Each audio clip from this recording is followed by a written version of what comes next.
There's a particular kind of man who gets forged in difficulty rather than simply shaped by it.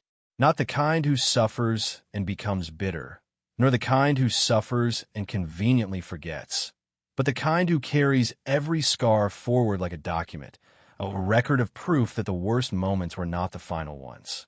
Steve Harvey is that kind of man. And the reason his story refuses to sit quietly in any single category is because it was never a simple story to begin with. Start with the city. Cleveland, Ohio in the 1960s was not a place that handed young black boys from working-class families a clear path toward anything resembling a television career.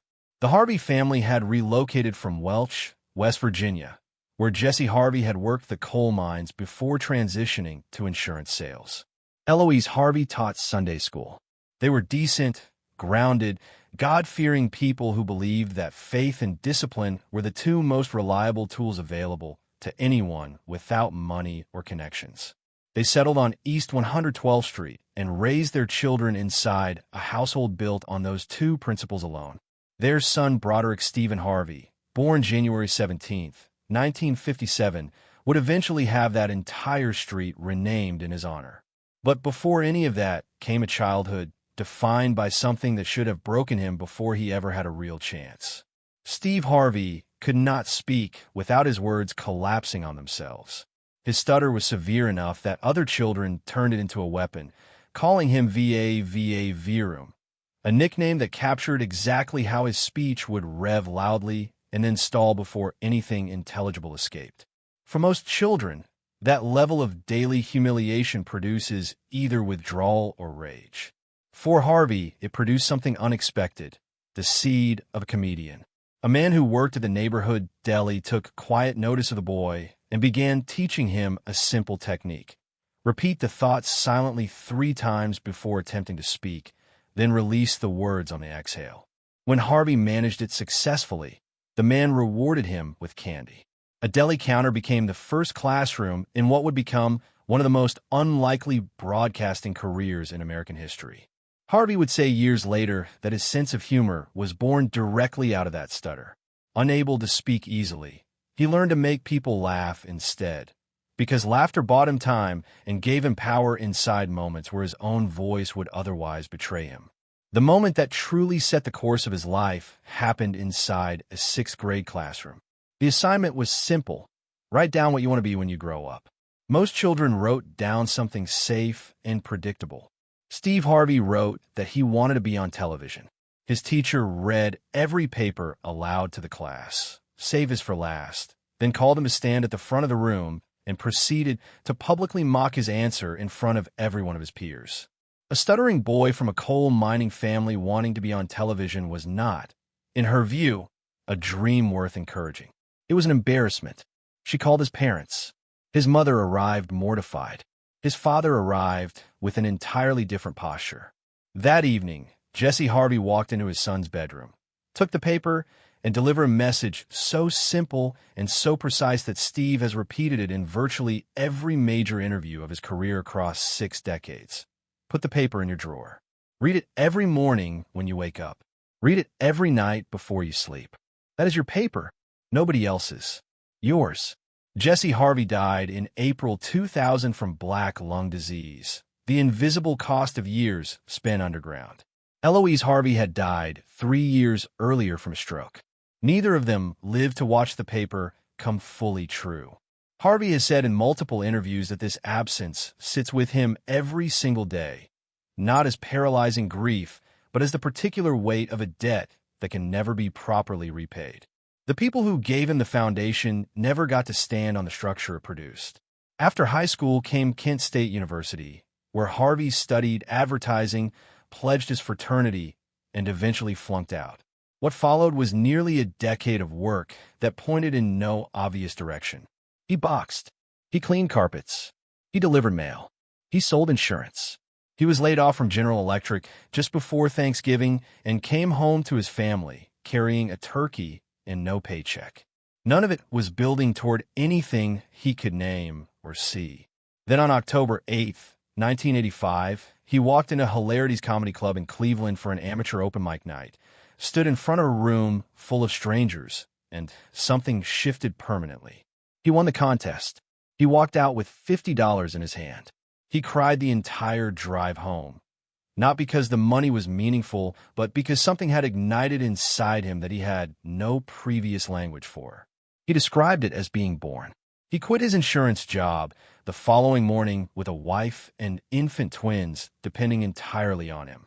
And then things got significantly worse before they got better. For approximately 3 years after that night, Harvey lived out a 1976 Ford Tempo. An igloo cooler packed with ice, bologna, and cheese sat in the back seat. He hung his suits carefully in the rear window to keep them pressed enough to wear on stage. He showered in gas station bathrooms, hotel lobbies, and public pool facilities.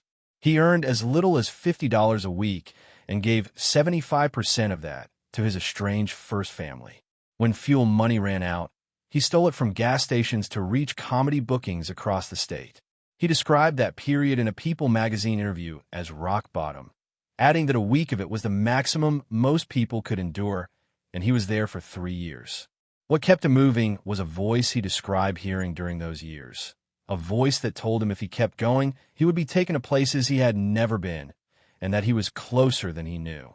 Whether you interpret that voice as faith, instinct, or desperation barely matters. It functioned as the only reliable compass he had. His first marriage to Marcia Harvey had collapsed under the weight of a career that demanded everything he had. They had wed in 1981, had twin daughters and a son, and by 1994 the divorce was finalized.